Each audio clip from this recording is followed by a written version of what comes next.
خوش نصیب ان 313 کو کہتے ہیں جو جنگ بدر میں حضور صلی اللہ علیہ وسلم کے ساتھ کھڑے تھے، وہ خوش نصیب تھے۔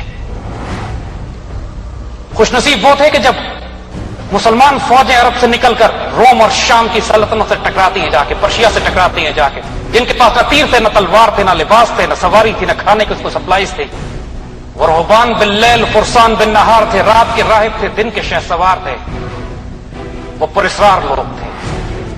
طارق بن زیاد اس وقت خوش نصیب تھے۔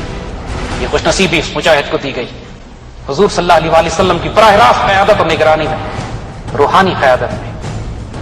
جب لوگ طارق پار کر کے جب وہ جبرالٹر پہ اترتے ہیں، اندلسیہ میں داخل ہوتے ہیں، اس کے بعد 800 سال تک مسلمان وہ تہذیب قائم کرتے ہیں، خوش نصیب لوگ ہیں۔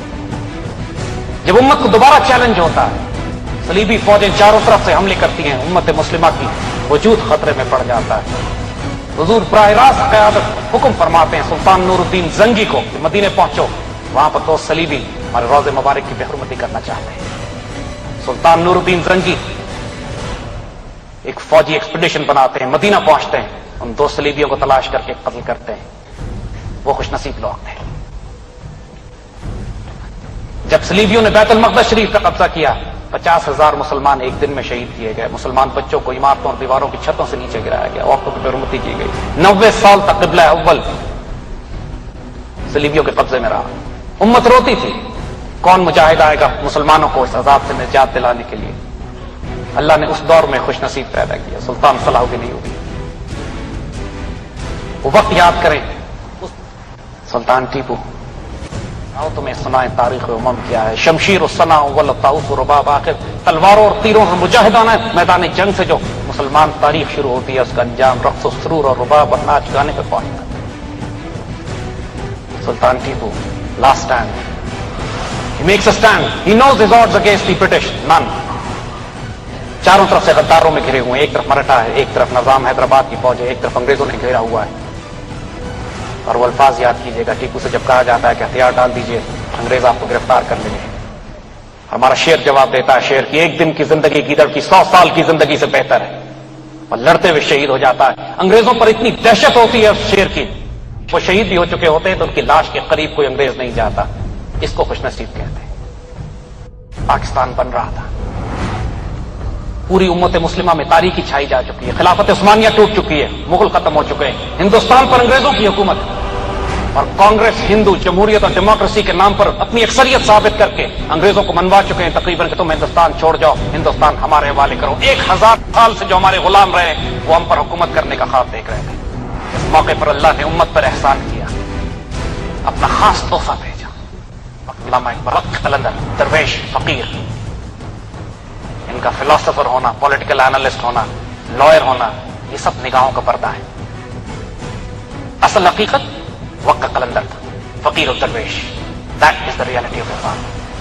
کہتے ہیں حالات ڈیسپریٹ ہے، but just wait, miracle is just about to happen. People came to and people said آپ نے وعدہ کیا تھا ہم سے کہ پاکستان ملے گا ہمیں، کہاں ہے پاکستان؟ 1938 تک تو وجود نہیں تھا مسلم لیگ کا، مسلمانوں کا کوئی کانسیپٹ نہیں تھا مینار پاکستان کا، تصور پاکستان کا، پاکستان ریزولوشن کا۔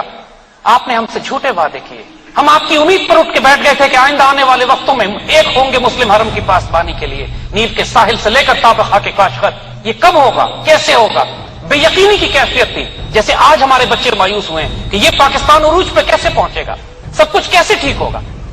ذرا اس قلندر کی تو کانفیڈنس دیکھیے، اس کا یقین دیکھیے، اس کا ایمان دیکھیے، کیا کہتے ہیں؟ عشق کو فریاد لازم تھی سو وہ ہو چکی، عشق کو فریاد لازم تھی سو وہ ہو چکی، اب ذرا دل تھام کے فریاد کی تاثیر دیکھ۔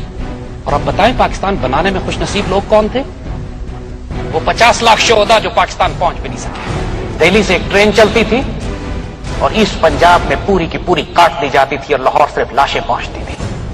وہ دیوانے، وہ جنونی، وہ پاگل، وہ پھر بیٹھتے تھے ٹرین میں دہلی سے اور پھر جاتے تھے، پھر کاٹے جاتے تھے اور پھر لاشیں اترتی تھی ان کی زمین پر، اور پھر تیسری ٹرین میں بیٹھتے تھے اور چوتھی میں اور 5ویں میں، اور صرف یہاں ان کی لاشیں اتاری جاتی تھی۔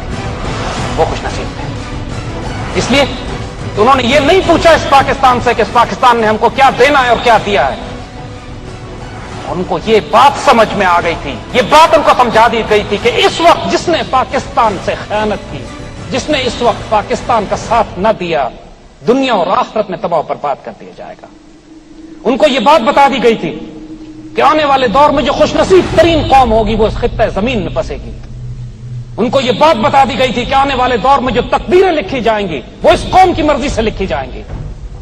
ان کو یہ بات بتا دی گئی تھی کہ جس قوم کو صداقت، شجاعت اور عدالت کا سبق پڑھایا جائے گا، جس سے لیا جائے گا کام اب دنیا کی امامت کا، وہ اس خطے میں پیدا ہو چکی ہے. اور ہمیں اس کے لیے جو مرضی قربانی دینی پڑے ہم اس کی قربانی دیں گے. وہ خوش نصیب ہے. قوموں کے عروج و زوال یہ صدیوں کے فیصلے ہوتے ہیں. 300 سال ہو چکے ہیں مسلمانوں کو زوال پذیر ہوئے. ہاشمی بیچ رہا ہے آبرو دین مصطفیٰ، خاک و خون میں لٹ رہا ہے ترکمان سخت کو. اگر ساتھ بشارت اور خوشخبری بھی دیکھو، ان مع العسر یسرا، ہر تکلیف کے ساتھ ایک آسانی چھپی ہوتی ہے. مایوس مت ہو، دیکھو تو صحیح ہونے کیا والا ہے. It's always darkest before the dawn. عثمانیوں پہ کوہ غم ٹوٹا تو کیا غم، خون 100,000 انجم سے ہوتی ہے سحر پیدا، صبح ہونے سے پہلے لاکھوں ستارے قتل کیے جاتے ہیں. اس ماحول میں جو لوگوں کے لیے ناقابل یقین تھا، لوگ یہی اعتراض کرتے تھے کیسے ہوگا یہ، what are you seeing, how can it be possible. یاد رکھیے ہماری تاریخ گواہ اس بات کی کہ we have always achieved the impossible. The world thought can never be done.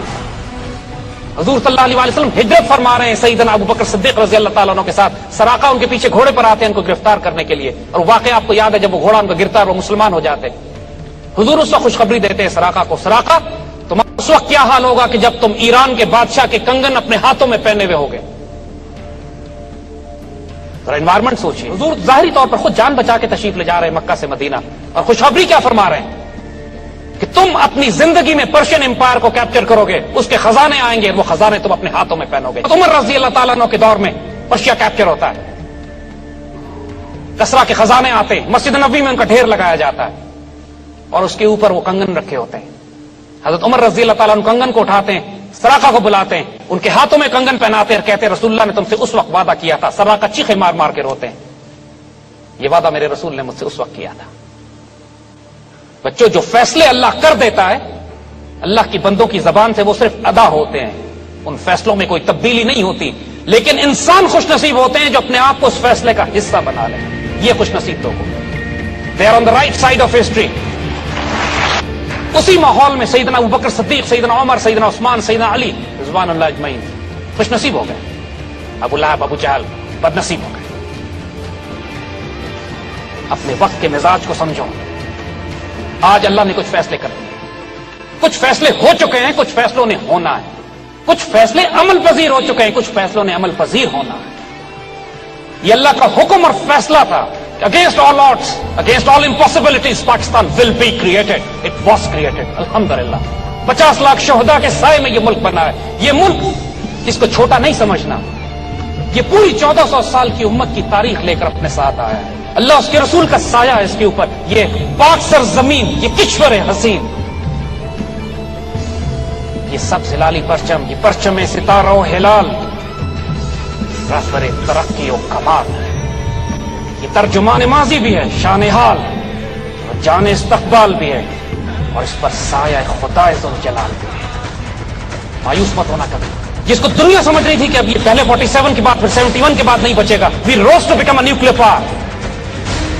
جس کو دنیا سمجھتی تھی یہ کمزور مسلمان ملک ہے، ہم نے سوویت یونین سے ٹکر لی، توڑ کے اس کو الگ کر کے رکھ دیا. 20 کروڑ مسلمان آزاد کرائے جو سینٹرل ایشیا میں پچھلے 150 سال سے سوویت غلامی میں. Pakistan air force is the only air force in the world جس نے بیک وقت Indian and Israeli aircraft کو ایئر ٹو ایئر کمبیٹ میں مار کے گرایا ہوا ہے.